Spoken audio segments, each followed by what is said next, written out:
They said, "Just wait in the lounge, Grandma. We'll come back for you after check-in." I waited. The lounge closed at midnight. I stayed until dawn. That sentence, spoken with casual certainty, shaped the rest of my life. I remember how Lisa said it with that soft, glossy voice of hers, the kind she uses when she's trying to sound helpful, but is really just closing a door. I remember the way Adam looked over her shoulder instead of into my eyes, as if he'd already said goodbye and just didn't want to make it messy. I sat there where they told me to, right between a broken vending machine and a plastic ficus plant with dusty leaves curling inward like tired fingers. My carry-on rested against my leg, and on my chest was a t-shirt Lisa had ordered from some matching family vacation website. Neon pink letters that read, "Vacation Nana," stretched uncomfortably across my chest. It wasn't my style, but I wore it because she said it would be cute for photos. She always said things like that, for the photos, as if everything only mattered when captured, cropped, and filtered for likes. I'm 77. I live alone now, in a city where no one knows my maiden name, and no one expects anything from me, except the occasional exact change, and maybe a smile if I feel generous. But back then, back in that airport, I still believed in a version of my family that had room for me in it. Not a starring role, I had long since given that up, but maybe as a recurring character. The grandmother who made cookies, who babysat at a moment's notice, who remembered birthdays with handwritten cards, even when no one responded to them. I had prepared for this trip the way one prepares for an exam they think might redeem an entire semester of indifference.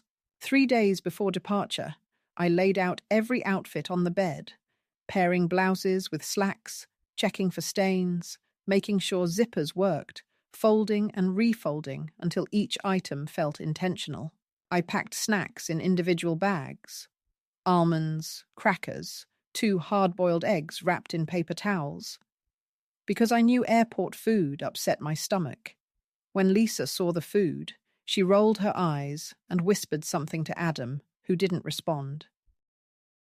I wasn't meant to hear it, but I did. I always do. In the security line, things started to unravel in a way I didn't understand yet. Lisa kept glancing at her watch, her mouth tight with urgency, like this vacation was already under threat. Adam, normally so quick with logistics and gentle reminders, was quiet, not distracted, but detached. When the TSA agent asked how we were seated, Lisa smiled that brittle, tight smile of hers and said, "We'll sort that later." I stood still as she gathered passports and boarding passes and shooed the kids along like a mother duck guiding ducklings, except I wasn't part of that line. I wasn't guided. I was told, "Why don't you sit in the lounge, Mom? We'll go handle the luggage and check the gate. We'll come get you in a bit. Just relax. You've done enough." And then she patted my arm. Not a hug. Not a touch of affection.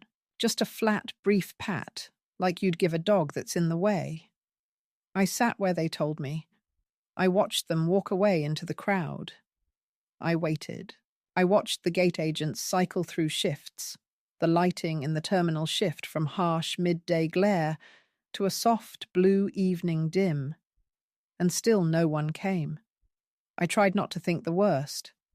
I told myself maybe the gate changed. Maybe they had to rush the kids ahead and they would text me soon.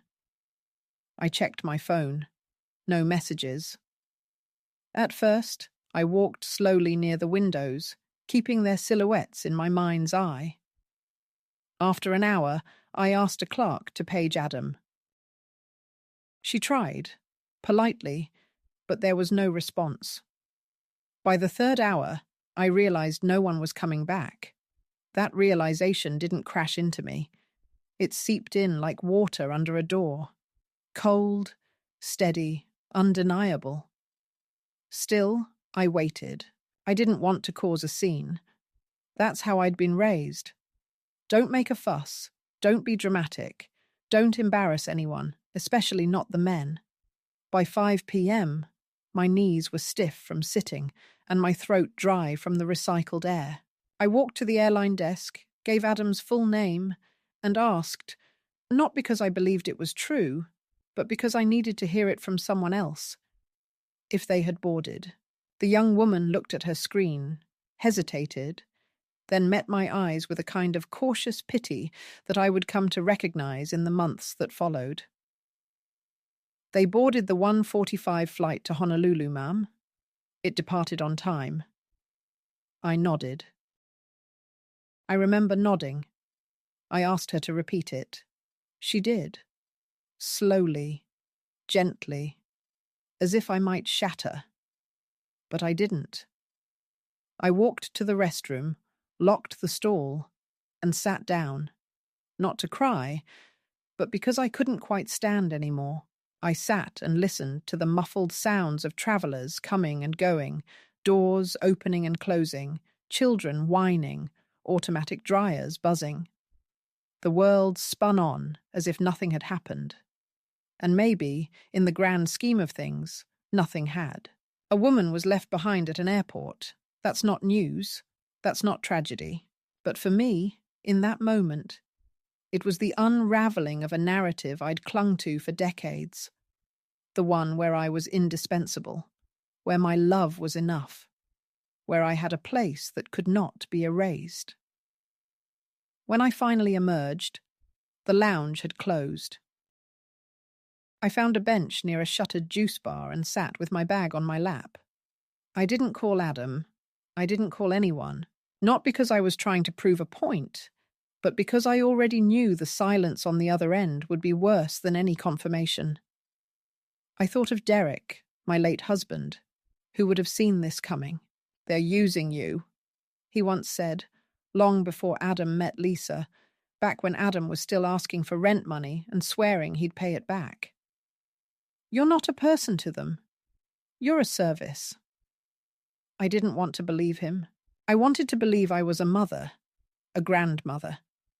A woman valued not just for what she could give, but for who she was. But now, at nearly midnight in a deserted terminal, I saw the truth clearly. I wasn't forgotten. I was discarded. At 12:15 a.m., a janitor walked by and hesitated when he saw me. "You all right, ma'am?" he asked, his eyes kind but cautious. I nodded again. That nod was my lifeline, my armor. It meant I wouldn't collapse. I wouldn't rage or cry or scream. I would survive this like I survived everything else. Silently, stoically, completely alone. I stayed on that bench until dawn. The terminal lights never dimmed, but the outside world shifted slowly from night to indigo to a pale, apologetic morning. I sat upright the whole time, not because I wasn't tired, but because slumping would have meant giving in. And then, as the first wave of morning travellers filed into the building with their rolling bags and sleep-heavy eyes, I stood, brushed the wrinkles from my pants, and walked to the departures screen. I didn't know what I was looking for. Not a destination, not a sign, just movement, just a direction. That's when I saw it. Portland. 7:35 a.m. Gate C12. I didn't know what was waiting for me there, or if anything was, but it was a place I hadn't been in decades, a city where I once learned to ride a bike, where I once danced barefoot in the kitchen of a one-bedroom apartment with a man who loved me, truly loved me, long before I ever became someone's mother, someone's grandmother, someone's invisible burden. So I walked to the ticket counter, handed over my card, the one Adam didn't know I kept open, and said, "One ticket, one way." That was the moment I stopped waiting. The truth didn't hit like a slap. It settled slowly, quietly, like dust on forgotten furniture. That's what stunned me the most. Not the betrayal itself, but how unsurprising it felt. as if some part of me had always known this moment was coming and had been bracing for it like one might brace for winter. Not with dread, but with dull, resigned preparation.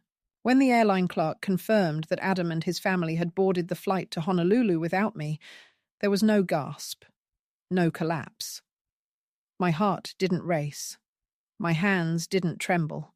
Instead, I heard my own voice, distant and even, asking her to say it again. And she did, gently this time, slowly, as if giving bad news to someone whose edges might already be fraying. But I wasn't fraying. Not yet. Not then. I thanked her. I remember doing that. It felt absurd, thanking someone for verifying your abandonment, like sending a thank you note for a slap in the face. But manners are muscle memory, and in the absence of anything else to hold on to, I defaulted to politeness. I walked away from the counter with a strange sense of clarity. Not anger. Anger was still out of reach, but a kind of narrowing focus, like the world had shrunk down to a single pinpoint of reality. They left me. On purpose. There was no mistake, no emergency, no mix-up. They had asked me to sit in that lounge, knowing full well they weren't coming back. That was the part that sat heaviest in my chest. Not that they left, but that they planned it. That Lisa looked me in the eyes and smiled and said, "Just relax. You've done enough." That Adam didn't correct her. That they watched me sit down, maybe even exchanged a look, and walked away. I tried to remember what I had done to deserve it. That's the first place the mind goes, isn't it? To blame the self. Maybe I said something wrong. Maybe I packed too much, or brought the wrong snacks, or wore the t-shirt wrong. Maybe I embarrassed them at security. Maybe my presence was just too heavy, too complicated, too much of a reminder of things they didn't want to carry. But then I remembered how often I'd made myself small, how I'd been so careful not to speak too much, not to insert myself into conversations, not to offer advice unless asked. I remembered birthdays where I showed up with gifts no one opened in front of me, holidays where I sat at the far end of the table next to the folding chair no one wanted. I remembered phone calls that always ended with, "Sorry, we're just really swamped right now," and visits that felt more like social obligations than reunions. No, I hadn't done anything wrong. I had just stayed too long in a role they were no longer interested in including. In the bathroom stall, I sat with my hands folded in my lap, not crying, not praying, just sitting. There is a unique kind of pain in realizing you have outlived your usefulness to the people you love most. And yet, there was a sliver of freedom buried in that pain, like a splinter under the skin. If I wasn't useful, then maybe I wasn't obligated. Maybe I didn't have to keep chasing their approval, their gratitude, their occasional scraps of affection. Maybe I could stop performing the role of mom, grandma, reliable old lady who brings pie and bites her tongue. Maybe I could simply be a person again. But what did that even mean after so many years? What did it mean to reclaim yourself when you'd been whittled down to your functions for so long? I didn't know. But I knew I couldn't stay in that stall forever. So I stood, smoothed my shirt, and walked back into the terminal. The lounge was closed now, its lights dimmed and its chairs stacked. I didn't bother trying to call. I knew what would happen if I did. Lisa would answer with surprise in her voice, then confusion, then defensiveness.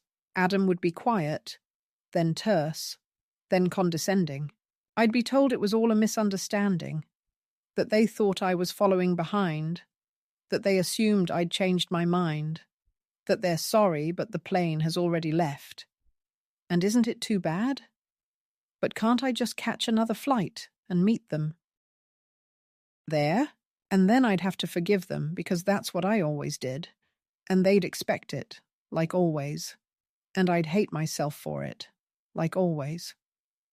Number, I wasn't going to give them that. Not this time. I walked toward the flight board and stared at the glowing columns, not to find a replacement destination. I wasn't looking for a tropical paradise or a family-friendly resort.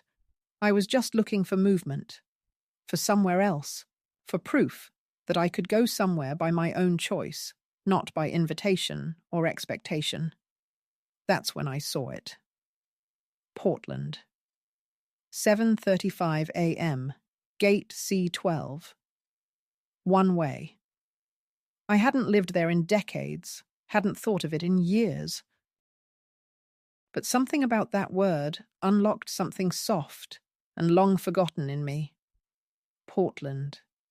The city where Derek and I had our first apartment, where I learned to parallel park, where I bought my first coat with my own money, where I once sat on a park bench and wrote a poem I was too embarrassed to show anyone. I didn't know if it still held anything of mine, but I knew it didn't hold Lisa, or Adam, or the grandchildren who never looked up from their phones. I went to the counter, slid my card across the desk and said, "One ticket, no return." The woman behind the counter didn't ask questions, she just typed. When she handed me the ticket, I took it with a steady hand. My name was printed in black ink, bold and unassuming. I had always liked my name. Martha. Strong. Grounded. It reminded me of aprons and letters and solid shoes. I tucked the ticket into my wallet, zipped it up, and found a seat near the gate. It was just after 1 a.m. I had 6 hours to wait, and I wasn't afraid of waiting anymore. I had done my waiting, years of it, waiting for appreciation, waiting for love to look like something familiar, waiting for my son to remember who I was before I became an extra set of hands. As I sat there, I took out my phone, turned it off, and slid it deep into the side pocket of my bag. Not to hide, but to reclaim my silence. I didn't want apologies that came too late. I didn't want explanations that erased what was obvious. I wanted space. I wanted a room somewhere without anyone's voice dictating who I was or what I owed. I wanted a morning that belonged to me, even if it was wrapped in uncertainty. And somehow, Portland felt like the right kind of uncertainty. Not the anxious kind, but the kind that leaves space for breath. The kind that says, you can start over. Not from scratch. You're not empty. You're just unclaimed. You're yours now.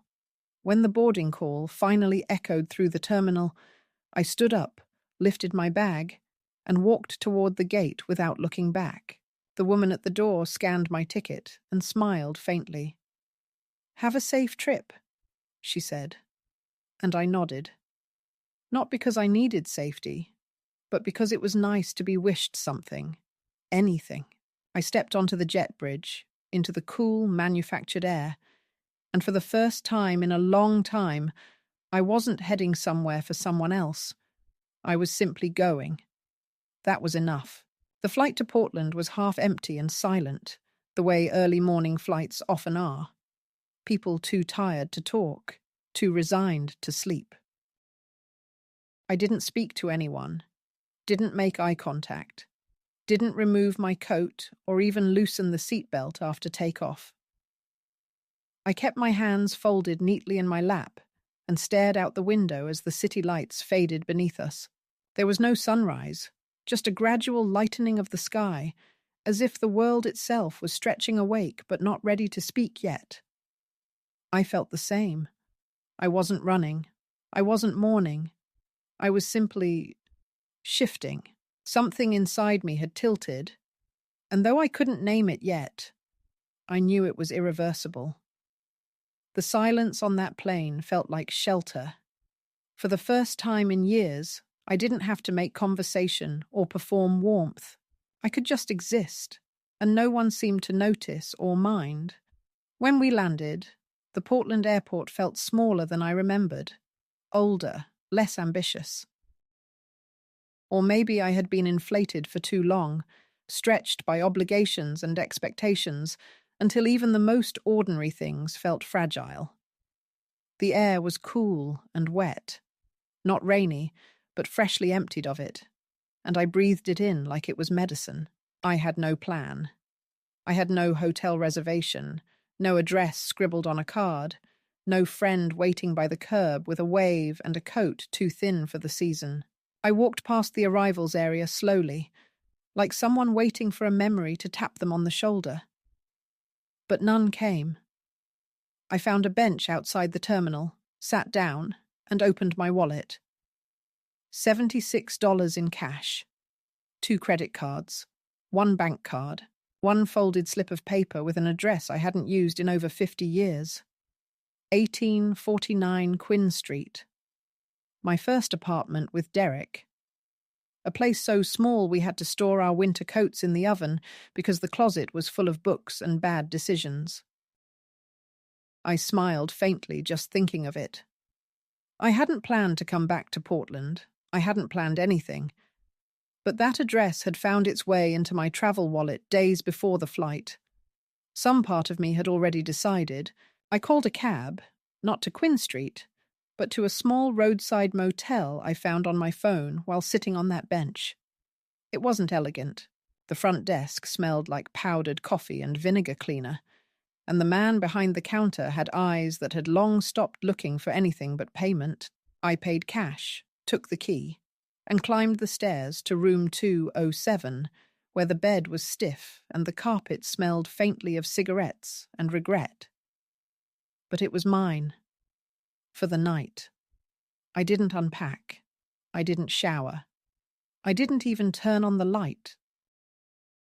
I sat on the edge of the bed for a long time, my coat still on, my bag still zipped, staring at the dull pattern on the curtains. I didn't feel brave.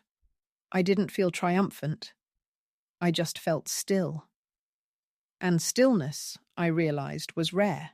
For years, I had been in motion, picking up groceries, planning birthdays, answering phone calls, folding laundry that wasn't mine, apologizing for things I didn't do, making space for people who never asked if I needed any. I had forgotten what it felt like to sit in a room and not be expected. The next morning, I awoke before sunrise. The motel curtains bled a dull, grey light, and I watched it crawl across the ceiling like a shadow looking for a place to settle. I made coffee in the small plastic machine near the bathroom sink and drank it slowly, standing by the window, watching a woman in a pink bathrobe walk her dog. She looked about my age, maybe a little younger. Her back seemed straighter, but her pace was cautious, as if she too had discovered the limits of what her knees could be trusted to do. I watched her until she disappeared down the sidewalk, and then I opened my suitcase. 3 outfits, 1 nightgown, a paperback novel I had started and never finished, a half-used bottle of lotion, a tin of almonds, a set of medications I had organized by day and time. I laid everything out on the bed like evidence in a trial where I was both defendant and jury. And then I got dressed, slowly, carefully, like I was building a person. By 9, I had left the motel and begun walking through the neighborhood. It was not familiar, not in the way I'd hoped. The streets had changed. The names of businesses were different.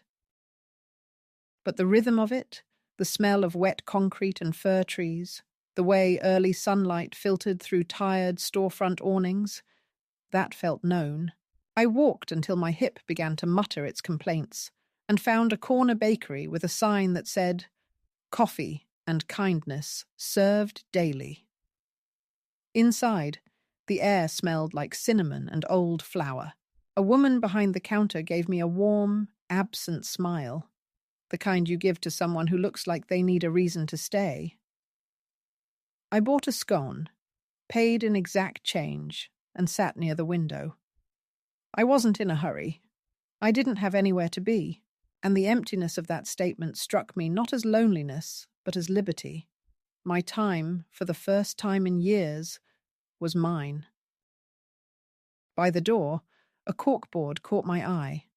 Handwritten notes pinned crookedly beneath a faded sign that read, Community Connections, Babysitting, Guitar Lessons, Bike for Sale, and then Room for Rent, Private, Quiet, for Quiet Woman. Kitchen shared. No drama. No men. $400 per month. Call Joyce. The words were written in thick, deliberate handwriting, not sloppy, but assertive, like someone who meant what they said. I took a photo of the note and thought about it all the way back to the motel. I didn't call immediately. I sat in the stiff chair by the bed with my scone and my paperback and tried to read, but the words wouldn't stick. So at noon, I called. The voice that answered was raspy, skeptical. Who is this? I'm calling about the room, I said. How old are you? 77.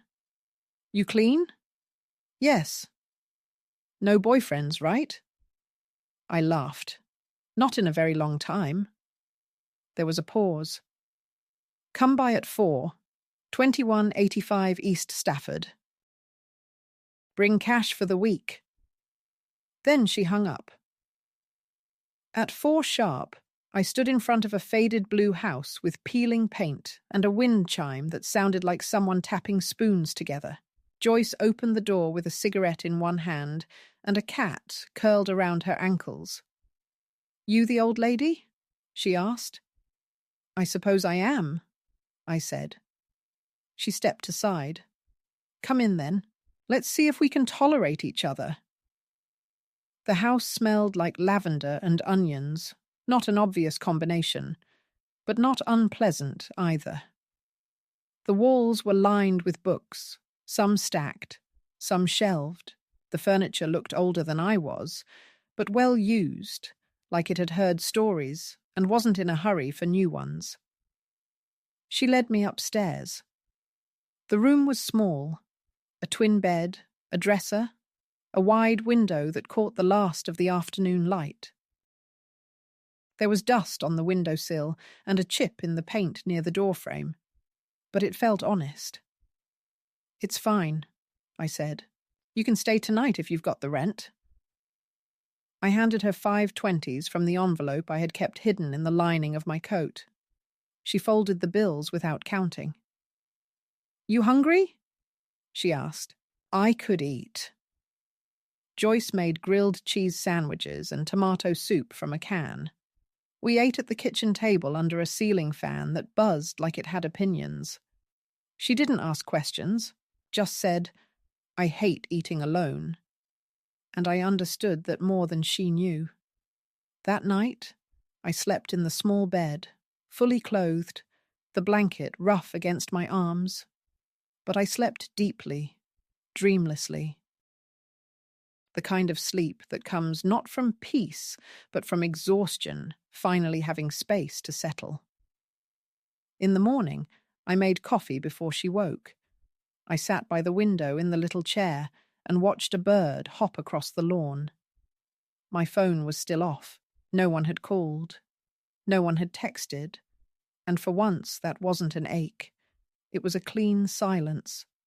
A silence that belonged to me. The decision to stay came not with a grand proclamation or a symbolic gesture, but quietly, like the turning of a page. I woke on the 3rd morning in Joyce's house and didn't feel the urge to pack. I didn't check the bus schedule or compare hotel prices.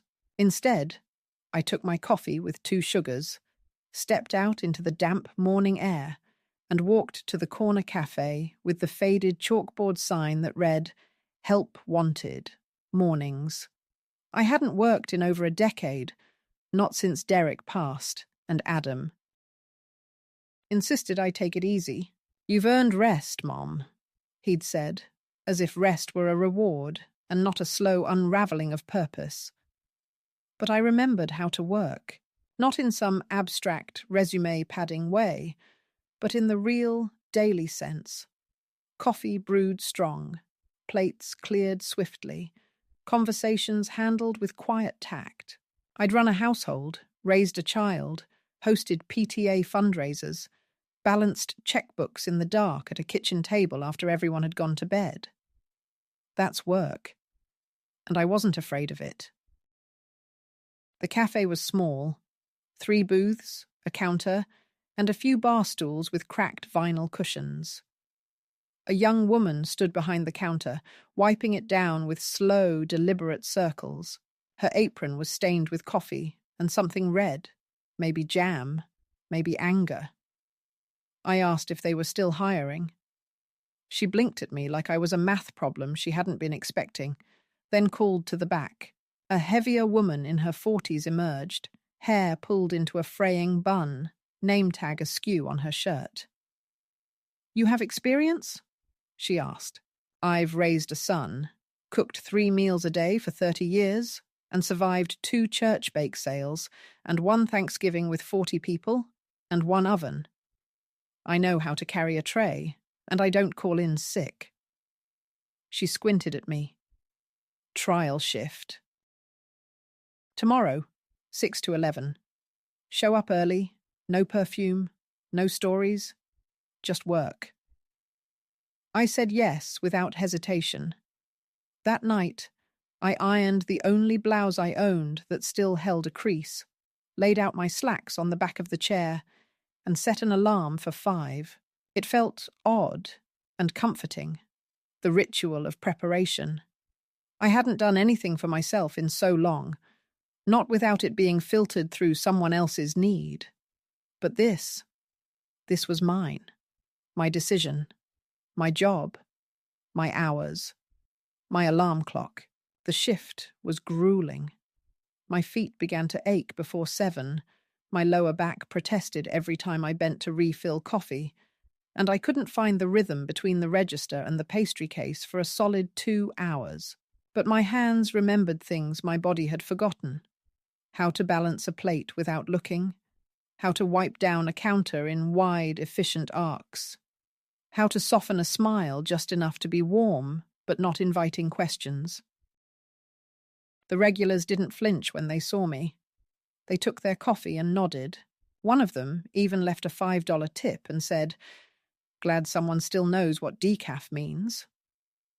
By the time the shift ended, the manager, Heather, as I'd learned, handed me a dish towel, nodded once and said, "Same time tomorrow.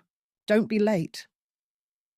Walking back to Joyce's, I felt something unfamiliar in my chest. Not pride, not exactly, but something like belonging. Not to a family, not to a legacy, but to a rhythm. A cycle of effort and reward, of motion and rest. Joyce was in the garden pulling weeds with both hands and no gloves. She didn't look up when I approached. "You get the job?" she asked. I did. "Told you. People want workers, not excuses." We didn't celebrate. We didn't hug. But when I went to wash my hands, I found a plate with a grilled cheese sandwich waiting on the counter, still warm. My first paycheck was $74.26 after taxes. I walked it straight to the bank and asked for 10s and 5s. I didn't need the money. Not urgently. But I needed to feel it in my hands. I needed to remember that value didn't only come in the form of being wanted by someone else. That afternoon, I walked into a second-hand clothing store and bought a navy wool coat with deep pockets and a faint herringbone pattern. It fit well, not perfectly, but enough that I didn't feel like I was borrowing someone else's skin. The girl at the counter said, "That looks sharp." And I replied, without thinking, "I feel sharp." And I meant it. It wasn't about the coat. It was about what it meant. I was still capable of choosing something for myself. Something warm and solid, and not made to match a family photo. Joyce and I settled into a kind of quiet truce. She didn't pry. I didn't explain. We shared meals, watched old game shows with the volume low, and sometimes sat on the porch in the evenings with our coats on and mugs of wine in hand. She didn't ask why I came to Portland, and I didn't tell her. But one night, as we shelled peas into a metal bowl, she said, "You look less like someone waiting to be rescued." I smiled faintly. "That's because I stopped expecting the boat." She nodded and passed me another handful. By the end of the second week, the ache in my feet became familiar, the kind that reminds you that you moved, that you worked, that you're still here. I learned the names of the regulars at the cafe, how one of them took his toast burned black, how another always tipped in exact quarters. Heather didn't praise, but she didn't criticize either. One morning, she handed me a cinnamon roll wrapped in foil and muttered, "Too many in the batch. Take one." I understood it for what it was, a gesture of welcome, not warmth, but respect. And slowly, without ceremony, a life began to take shape. Not a replacement, not a fallback, but something new. I had a room with a window, a job with a schedule, a cat named Franklin who warmed my feet at night and ignored me during the day. I had a name that was no longer followed by, "Could you," or "Would you mind?" I had mornings that began with intention, not obligation. I hadn't turned my phone back on. I didn't need to. I knew what would be waiting: missed calls, frantic messages, apologies soaked in excuses. I wasn't ready for that yet. Maybe I never would be. Maybe the most powerful thing a woman can do is to let the phone ring and not answer. Maybe healing doesn't come with a confrontation or a reunion. Maybe it comes with quiet routines and hot coffee and the knowledge that no one is waiting for you to explain yourself. And maybe that's enough. For a moment, I believed I had left my old life behind like an empty suitcase. I had unpacked the routines, the sense of self-reliance, and most importantly, the acceptance of my own worth. But the past has a way of finding you in even the quietest corners of your life, slipping back through cracks you thought you'd sealed. 2 weeks after I started working at the cafe, I found a letter slipped under my door, a neat envelope bearing familiar handwriting even before I recognized my son's name. "Mom," it began, the ink smudged slightly by tears I couldn't see. "I'm worried. Please call us." And suddenly, I felt that familiar heaviness return to my chest. It wasn't homesickness.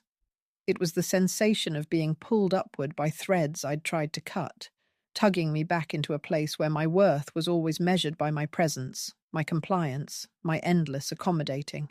I didn't open the letter in public, but I stood outside, hands wrapped around it as if it were an ember, flickering and dangerous. Inside, I could feel the heat of their expectations and guilt and concern mixed together in a coil designed to shrink me back down. I folded it once, twice, and slipped it into the pocket of my coat, my fingers tracing the crease. That night, I stared at the envelope across the kitchen table from Joyce, who had retrieved it from the hallway and washed her hands before setting it down beside my untouched dinner plate. She didn't ask, and I was grateful for that. Questions about family are like flies around fresh meat. They're persistent, and they carry the scent of assumptions. But it didn't stop the letter from pulsing on the table like a living thing. "He wants me to call," I finally said, looking at the hands of the clock ticking above the window. He sounded sincere. "He probably did," Joyce said, rinsing a cup in the sink. "But do you want to go back to that life?" The words weren't accusatory, just precise. I didn't answer, but I didn't sleep either.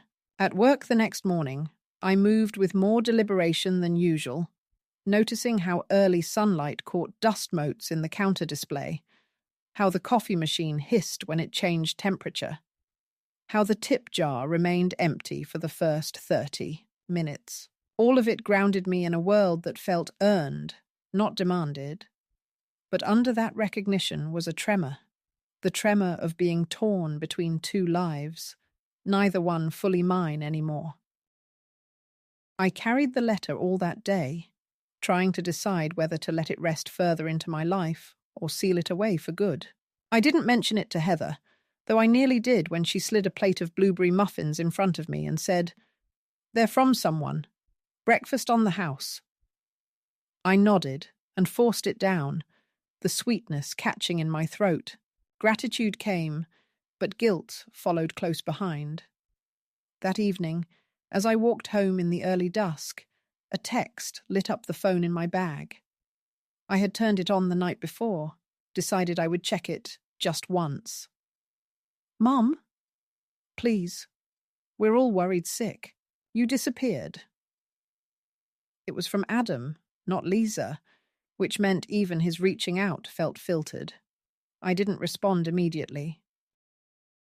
I stood beneath a streetlight as cars passed, their headlights carving paths across the wet pavement, and considered how much power I still gave them even in absence. I powered off the phone and slid it back into my coat. I told myself I needed time, that I was safe here, that I had found small proofs that I could live beyond their definitions of me. But then one morning at the cafe, an unfamiliar face appeared among the regulars.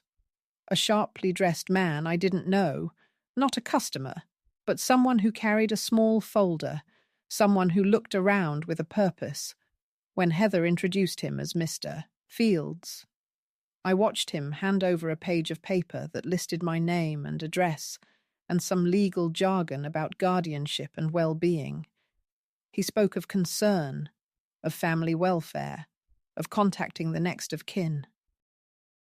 He said he was a representative from a family services organization working with Adam, and he asked if I would be willing to talk to them about accommodation, about healthcare, about returning home for my own good. The way he said those last words, I felt them like a slap.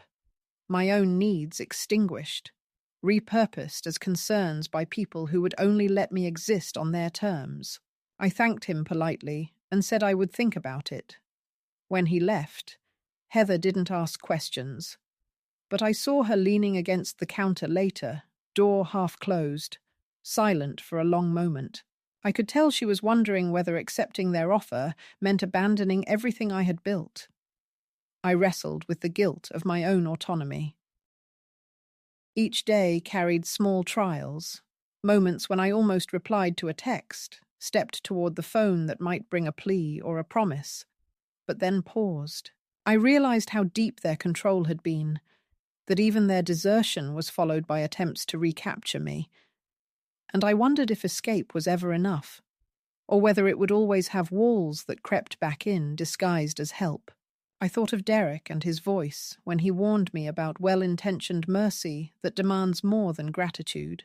I thought of late nights in Lisa's home, where she would hover in my kitchen, quietly shifting cabinets and cups, recasting my house into hers, as if to say, "We fixed it." She never saw the erasure. I did.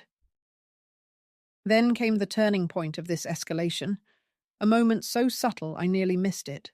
On a Sunday, I went to a small restoration farm on the outskirts of Portland, one I'd heard about through a neighbor of Joyce's, where volunteers gathered to tend the land and save heirloom vegetables that were disappearing from the world. I wasn't looking for a cure. I was looking for work with purpose, connected to soil and seed rather than schedules and demands. As I pulled weeds from a raised bed beside a volunteer who spoke in gentle, scholarly tones about soil acidity and heirloom tomato varieties, I felt the tension in my shoulders ease. I felt something I hadn't felt in years when I was pleasing people. I belonged, quietly, without explanation or permission. I didn't need to prove that I was worthy. I just was. When the volunteer offered me a tomato plant to take home, I accepted it not for food, but as a proof of belonging. Yet as I left the farm, I found a message on my voicemail, a recording of Lisa's voice, shaky, repeating over and over. "We miss you. We miss you. Please, come home." There was no apology in her voice, just a plea that sounded more like a debtor's demand than a daughter's longing. She didn't ask what I needed. She asked where I would be. She didn't worry about my well-being. She worried about the ends of her own story. I deleted the message. I saved the tomato plant in the back seat of my car, its roots nestled in damp newspaper, the first green thing I'd brought into my life since Portland. And I knew that this moment was a test. Could I hold the new and not be drawn back into the old? Could I answer the tug of guilt with the quiet answer of a new life? That evening, I sat at the kitchen table with Joyce and the tomato plant between us. I trimmed a lower leaf that had wilted, cracked the soil with my finger. Joyce watched me, hands folded. She said, "You're watering it like it's a living thing." I said, "It is." "And so am I." I didn't cry. I didn't shout. I just spoke the truth. And for the first time, I felt the past press against the future, and there was room for both without collapsing. I had not forgiven them. I didn't have to. I had only to see that their love had its terms and that my life was no longer meant to fit them.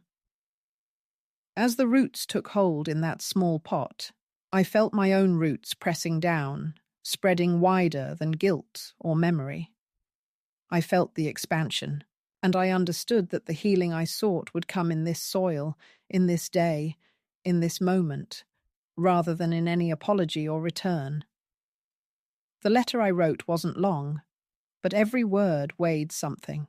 I didn't begin it with "Dear Lisa" or "To my family," or even "To those who left me behind." I began it with a simple statement, written in my own script, careful and deliberate. "I know what you did." There was no need for exposition, no preamble, no rehashing of events they would inevitably reframe to suit themselves. I wrote, "You did not forget me at the airport. You planned it. You spoke to each other before you said the words. You agreed on it." I paused after each sentence, not to question what I was writing, but to feel the weight of finally naming it. I had spent so many years in the realm of interpretation, of giving the benefit of the doubt, of making excuses for other people's choices, of softening blows that were aimed at me. And now I was stepping out of that haze and standing in the hard light. Of what was done, I continued. You expected I would call, that I would cry, that I would beg to understand. You built your choices on the assumption that I would not walk away. I looked out the window while the ink dried. The tomato plant stood there on the sill, stronger now, its leaves fuller, leaning slightly toward the light like it had decided on its own direction. I turned back to the letter and wrote the line that mattered most. I forgive myself for staying silent all these years, but I do not forgive what was done to me. I folded the letter and placed it in an envelope with no return address. I wrote Lisa's name on the front because I knew she would be the one to open it, even if Adam retrieved it from the mailbox. I didn't send it through email. I didn't text a photo of it. I walked to the corner and mailed it, slipping it into the blue box with a click that echoed like a closing door. It was not vengeance. It was not closure. It was clarity. And clarity, I found, is the most dangerous thing a woman can possess when people are invested in her confusion. The second act of reclamation was quieter, but even more final. I sat down with a lawyer, recommended by Heather's brother, who had once represented a tenant against a developer, and drafted a formal declaration of capacity and autonomy. It wasn't about a lawsuit. It wasn't about blocking them from my accounts or my medical decisions. It was about asserting that I existed on paper, in legal ink, as someone with the right to her own choices. We drafted a letter to Adam's attorney, the one who had sent me the thinly veiled guardianship suggestion. It read, "Ms. Langford is of sound mind and exercising her autonomy fully. Further correspondence implying otherwise will be considered harassment." My lawyer added the necessary footnotes, the threats of escalation that make people pay attention, and sent it certified. 2 weeks later, I received confirmation of delivery. Nothing more. No reply. No apology. Just the echo of silence that proved it had been heard. But the act that changed me wasn't written or mailed or notarized. It happened on a Thursday afternoon, a warm one for early spring, when I was planting that tomato in a real pot, wide enough for roots to stretch. I had stepped outside to find Franklin, the cat, swatting lazily at a butterfly near the porch. The world was blooming, not dramatically, but insistently. Tiny buds on trees, a sharp green edge in the grass, birds I couldn't name singing with rude vigor. I dug into the soil with my hands, no gloves, just skin and dirt. The way I used to do when I was young and didn't worry about how things looked. As I lifted the plant from its temporary container, I noticed its roots had wrapped tight around the base, spiraled like they were afraid of release. I whispered, not even aware I was speaking, "You're safe now. You can stretch." And as I loosened the roots with my fingers, I felt something inside me loosen too. A knot I hadn't named. A fear I hadn't admitted. That night, I cooked dinner for Joyce and me. A real dinner, not reheated soup or toast or something from a can.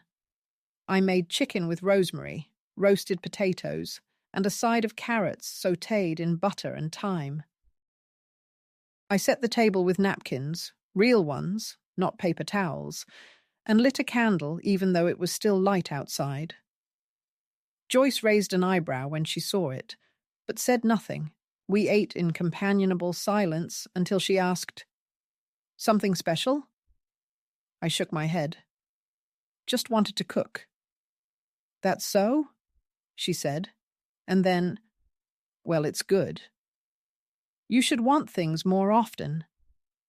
I laughed, and it came out sounding round and full, not the thin kind of laugh you give when someone says something they expect you to find funny. A real laugh, from the center of my chest.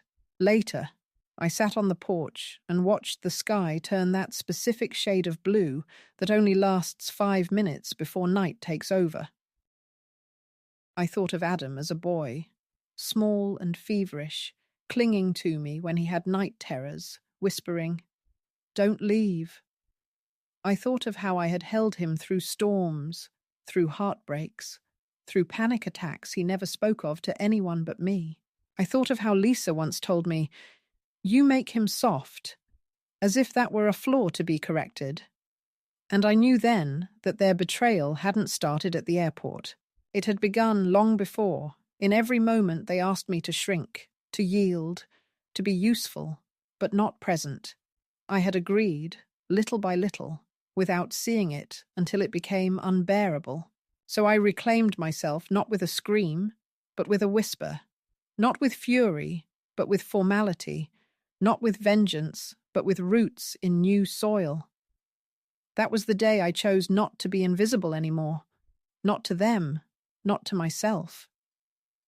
It wasn't about punishment. It wasn't about waiting for them to see me.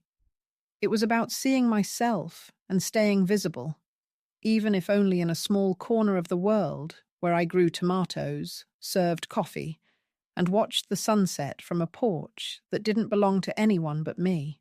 Some mornings I wake before the sun, not out of worry, but from a gentle inner stirring that tells me I'm needed. Not by anyone else, not by a child or a spouse or a calendar full of errands, but by my own life. I stretch slowly, listen to the creak of my knees, the old wood of the floor as I stand, and feel no resentment. My life, as it is now, asks little of me, but presence. I make coffee in the quiet, the scent filling the kitchen, while Joyce sleeps with the radio on low in the next room. I open the curtain just enough to let the first sliver of light touch the tomato plant on the sill. It's taller now, beginning to lean slightly toward the left, stubborn and elegant. I talk to it sometimes, not with words, but with the kind of attention that plants, cats, and people remember long after the noise has passed. I don't talk to Adam. I never did return his call. I didn't block him either. I just let the silence remain, like a fence that doesn't trap, but marks a boundary. There's peace in that. People expect closure to be a conversation or an apology, but often it's just choosing not to reopen the wound. He sent one more letter, longer this time, more panicked in tone. "You disappeared," he wrote. "It's like you died." I sat with that line for a long while. It was meant to wound me, but instead, it clarified everything. To him, I only existed in relation to his reach. When I stopped answering, I stopped existing. But I did not die. I came alive. The last time I walked through the Portland market, I stopped by a woman's stall where she sold small handmade journals with stitched covers.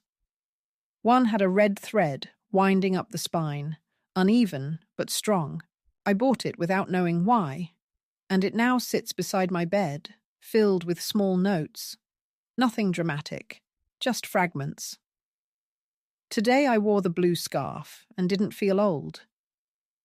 Joyce made pancakes. She said they're not for company, just for Tuesdays.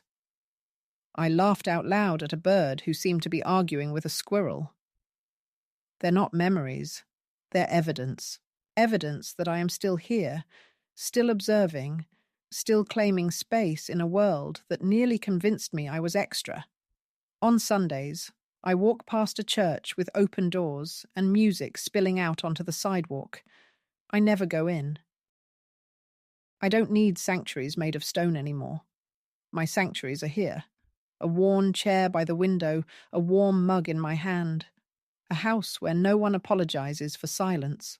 Sometimes I see women like me on the bus. Hair pinned up too tightly, hands clenched around grocery bags, eyes searching. If one of them looks my way, really looks, I smile, not out of politeness, but as a kind of signal. You're not alone. You can begin again. I don't say it aloud. I don't have to. I suppose if I had to tell the truth of what happened in one sentence, it would be this. They left me behind, and I decided not to chase them. That sounds so simple. Too simple. But that's how most awakenings begin. Not with fire, but with stillness. I used to think dignity was something other people granted you. Something fragile that could be taken away if you weren't careful. Now I know it's something you give yourself, again and again, in the smallest of moments, until it becomes unshakable. I don't need my family to understand what they did. Understanding isn't required for healing. Distance is. The tomato plant bloomed last week, just one fruit, round and slow to ripen. Joyce called it stubborn as hell, but I think it's just deliberate. I picked it today, held it in my hand longer than necessary. Not for sentiment, just to feel its weight, to feel what it means to grow something after thinking you'd forgotten how. I sliced it in half, sprinkled it with salt, and ate it standing at the sink. It was sharp and sweet and real, like me.